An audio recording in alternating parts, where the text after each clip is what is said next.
In the heart of innovation, where minds collide and dreams ignite, a new era of progress dawns. A battleground not of swords and shields, but of code and circuits. A quest not for gold or glory, but for solutions that will shape tomorrow.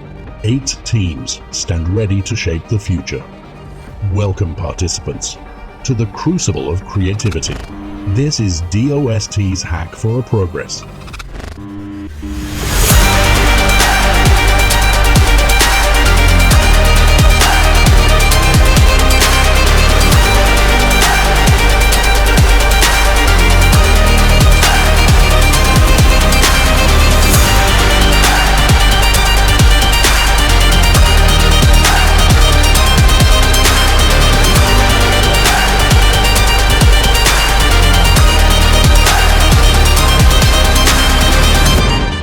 Here, your ingenuity will be tested, your passion will be fueled, and your potential will be unleashed.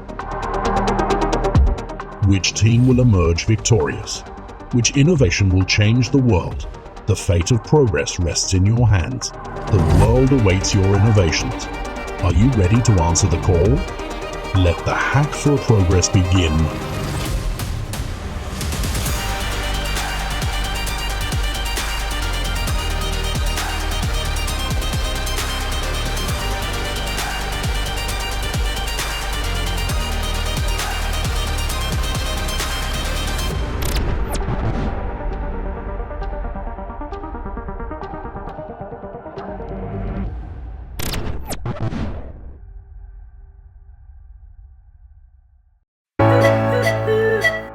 Welcome to this DOST Calabarzon's first hackathon event, Hack for a Progress.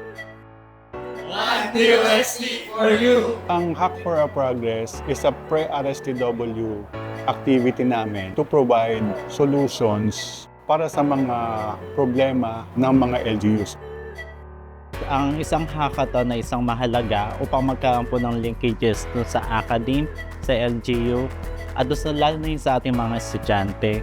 How hackathons help the academia and also secure the startup ecosystem as ever, and the innovation, science, and technology is that students have a different point of view on how they create solutions for a specific problem.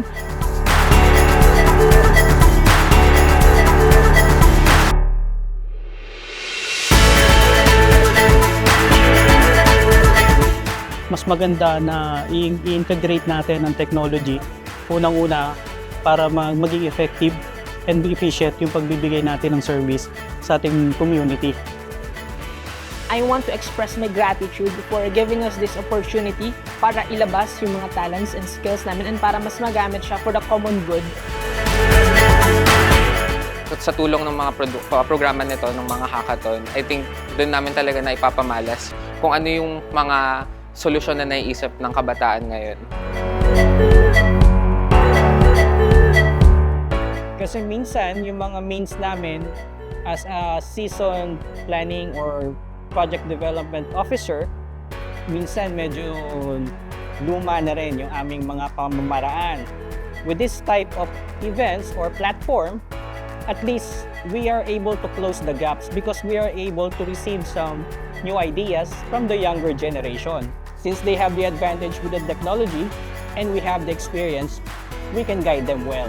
So with that, it's a good rapport para, di ba, magkakatulungan yung younger generations and malaking tulong sila for us na seasoned planning officers.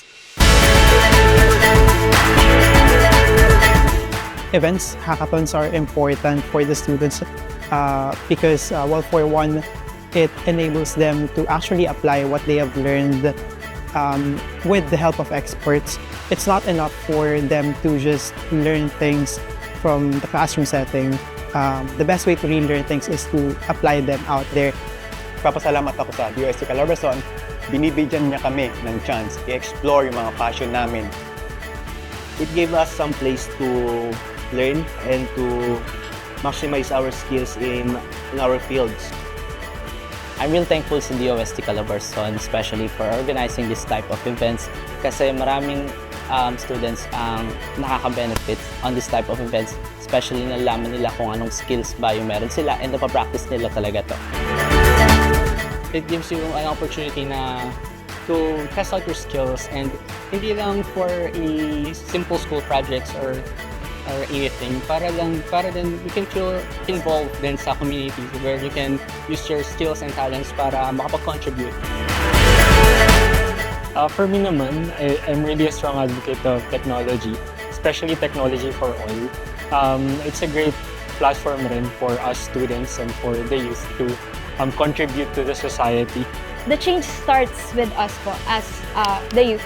So yun po yung advantage po ng mga ganitong challenge or competitions po na syempre spearheaded po ng DOS.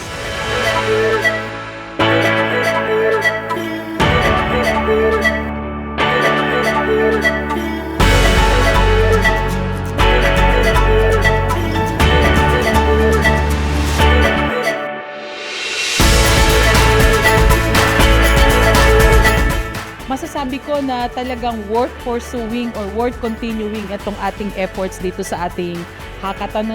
Siyempre, dun sa mga estudyante, gusto nating mas ma-expose sila on doing projects na meron talagang direct application doon sa ating community, sa ating LGUs. And hopefully, ay maging din to parang scouting ground para sa ating mga future startup.